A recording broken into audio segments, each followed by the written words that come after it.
Depression या social isolation एक ऐसी स्टेट जहां हम अपने आप को दुनिया से तब तक के लिए डिस्कनेक्ट कर लेते हैं जब तक कि हमको दुनिया से फर्क पड़ना बंद हो जाए या दुनिया वालों को हमसे।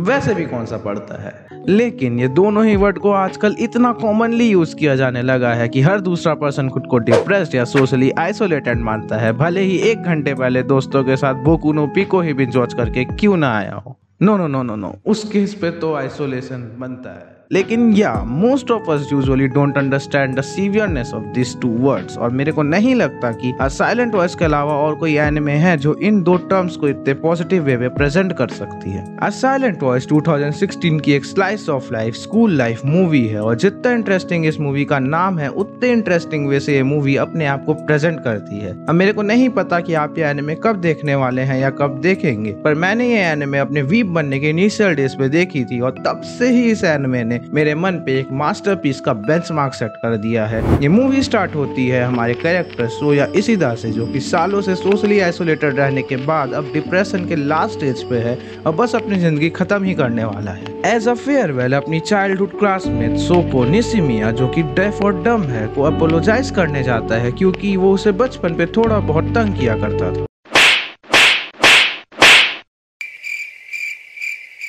Okay, I take my words back, totally bully किया करता था जस्ट बिकॉज ये बेशरम चाहता था कि ये लड़की जो बोलना चाहती है वो उसे मुंह से बोल के बताए। अबे पूरे स्कूल पे एक लौती लड़की है जो बोल नहीं सकती, तेरे को उसी की आवाज सुननी है, सामने से आके भाव दे रही है तो रख लेना। हमारी तो लड़कियां शक्ल देख के भाग जाया करती थी, अभी भी भाग जाती है, बट बात वो नहीं है। इस बंदे को तो स्टड बनना है तो बन के देख ले।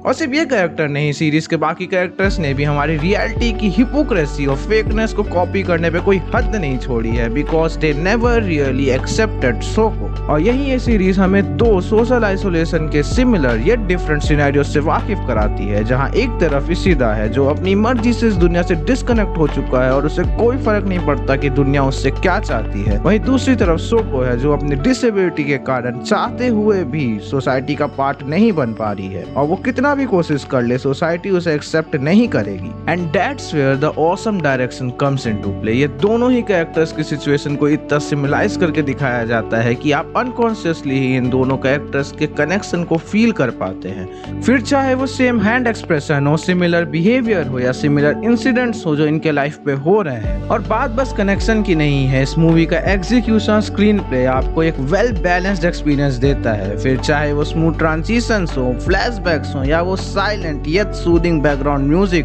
हर चीज थीम के साथ ऐसे मैच कर जाती है कि बस इसी की तो कमी थी। This movie totally focuses on showing the mindset of a depressed person. वो क्या सोचता है, क्या समझता है और कैसे चीजों को इंटरप्रिटेट करता है, स्पेसिफिकली कैरेक्टर ऑफ सोको, जिसके डम होने के कारण उसके एक्सप्रेशंस और एक्शंस को इतना एक्सपोजर दिया जाता है कि आपको कभी लगता ही नहीं है that you are just watching the anime. It feels like you are experiencing that pain, that desperation inside of character. A Silent Voice भी एक नॉर्मल हाई स्कूल एनिमे बन सकती थी, क्योंकि मोस्ट ऑफ द एनिमे जो हम देखते हैं उसमें एट सम पॉइंट हमें फील होता है कि कैरेक्टर्स के एक्शन को स्टोरी डिमांड के चलते मैनिपुलेट कर दिया गया है, but that's not the case with this movie. इस मूवी पे ऐसा फील होता है कि क्रिएटर्स ने कैरेक्टर्स बनाए, एक इन्वायरमेंट बनाया और कैरेक्टर्स को इस इन्वायरमेंट पे छोड़ दिया और बस एक स्टोरी बन के तैयार हो गई, एज इफ कि स्टोरी के कारण कैरेक्टर नहीं है, कैरेक्टर्स के कारण स्टोरी चल रही है। और यही रीजन है कि मूवी पे हर कैरेक्टर को प्रॉपर्ली डेवलप होने की फ्रीडम मिल पाती है। ऐसा नहीं लगता ये कुछ आउटस्टैंडिंग हो रहा है, कुछ अमेजिंग हो रहा है, लेकिन जो हो रहा है नेचुरल हो रहा है। स्पेशली ये बंदी, मैं मानता हूँ कि लोग रंग बदलते हैं, लेकिन इस बंदी ने 2.5 घंटे की मूवी पे जितने बार रंग बदला है उतना तो थैनोस ने पूरी एवेंजर्स सीरीज पे नहीं बदला होगा।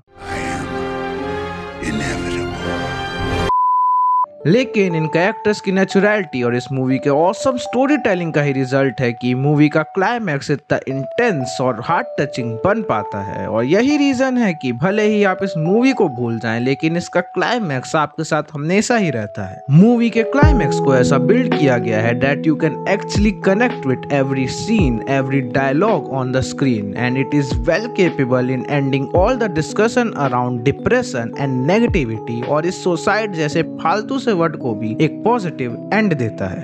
So what actually is a silent voice? At first glance ऐसा ही लगता है कि ये किसी इंडिविजुअल कैरेक्टर की इनएबिलिटी की स्टोरी है, बट इंस्टेड ये स्टोरी उस इनर वॉइस की है जो हम सबके अंदर ही होती है।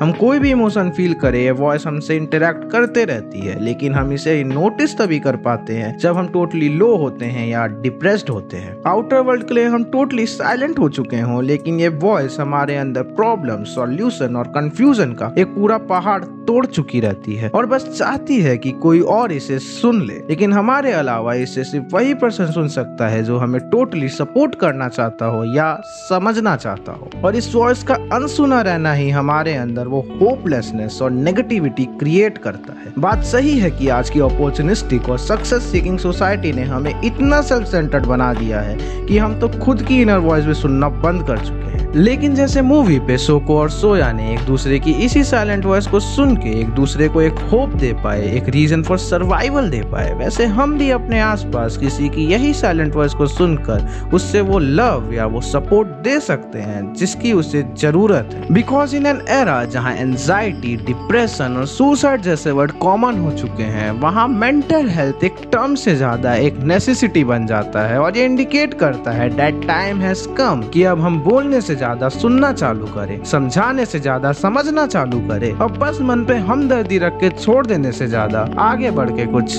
करना चालू करें। See you guys in the next video. Until then, peace out.